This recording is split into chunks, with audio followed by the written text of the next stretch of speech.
नमस्कार, मैं बीना कुमारी। आज चर्चा क्यों पिछड़ रहे हैं हिंदी माध्यम से सिविल सेवा देने वाले हमारे बच्चे। 2023 यूपीएससी सिविल सेवा की परीक्षा में अंतिम रूप से 1016 छात्र सफल घोषित किए गए, परंतु हैरानी की बात यह है कि हिंदी माध्यम से यह परीक्षा देने वाले मात्र 42 छात्र ही सफल घोषित किए गए, जो पिछले बार से 12 कम है। 2020 में यह आंकड़ा मात्र 25-30 था। आज के वीडियो में यही समझने का प्रयास करेंगे कि हिंदी जिस देश की राष्ट्रभाषा हो, जहां की सरकार इंजीनियरिंग और मेडिकल तक की परीक्षा हिंदी में करवाने की घोषणा कर रही हो, उस देश में प्रशासनिक सेवा की परीक्षा में हिंदी माध्यम वाले छात्र का प्रदर्शन सम्मानजनक क्यों नहीं है।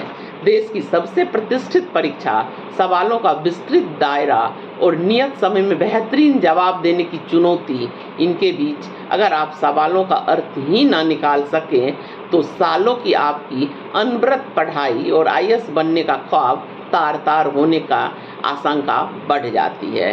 हिंदी माध्यम से सिविल सेवा देने वाले प्रतियोगियों के साथ भी यही हो रहा है। मातृभाषा में पढ़ाई करते इसी भाषा में आईएएस बनने की ललक के प्रशासनिक सेवा में दाखिल होने के उनके सपने को दुर्लभ बना देती है। हिंदी माध्यम में तैयारी कर रहे छात्रों का कहना है कि प्रश्न ही समझना मुश्किल होता है। हिंदी भाषा के ऐसे शब्दों का चयन प्रश्न पत्र में होता है कि बिना अंग्रेजी के प्रश्न पत्र पढ़े बिना समझ में नहीं आता है। प्रश्न पत्र मूल रूप से अंग्रेजी भाषा में ही बनाया जाता है, जिसका हिंदी अनुवाद कर दिया जाता है, जिससे हिंदी के शब्दों की भावनात्मक चयन नहीं हो पाता है।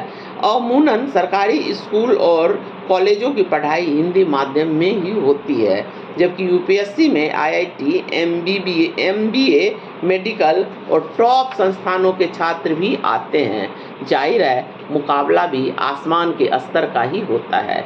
कोचिंग संस्थानों के शिक्षक भी हिंदी माध्यम के नहीं ही होते हैं। ये शिक्षक जो हिंदी पढ़ना, लिखना और बोलना जानते हैं, हिंदी माध्यम वालों को कोचिंग करवाते हैं, जबकि वो खुद इंग्लिश माध्यम में पढ़े होते हैं। हिंदी में दिक्कत होने पर अंग्रेजी वर्जन को ही सही मानते हैं। विकास कृति हिंदी माध्यम के छात्रों के खराब प्रदर्शन का एक अहम कारण सीसेट को मानते हैं। उनका कहना है कि 2023 के सीसेट के गणित प्रश्न इतने कठिन थे कि पिछले बार यानी 2020 में चयनित 42 बच्चे अपने रैंक सुधार के लिए परीक्षा दिया, जिसमें से मात्र 8 बच्चे सफल रहे। बाकी 34 बच्चे प्रीलिम्स में ही फेल हो गए। हालांकि यूपीएससी यह डाटा जारी नहीं करता है कि किस माध्यम से कितने बच्चे पास हुए हैं। यह डाटा पूरी तरह से कोचिंग संस्थानों के द्वारा समाचार पत्रों को उपलब्ध कराए गए डाटा के अनुरूप ही होता है, जो लगभग सही होता है। चिंताजनक स्थिति यह है कि आज भी सरकारी स्कूलों में पढ़ाई का माध्यम हिंदी ही है। तो क्या गरीबों, मजदूरों के बच्चों से समान अवसर का अधिकार तो नहीं छीना जा रहा है? क्या सिविल सेवा का यह परीक्षा केवल मुट्ठी भर अमीर और अंग्रेजी माध्यम में पढ़ने वाले बच्चों के लिए करवाई जाती है?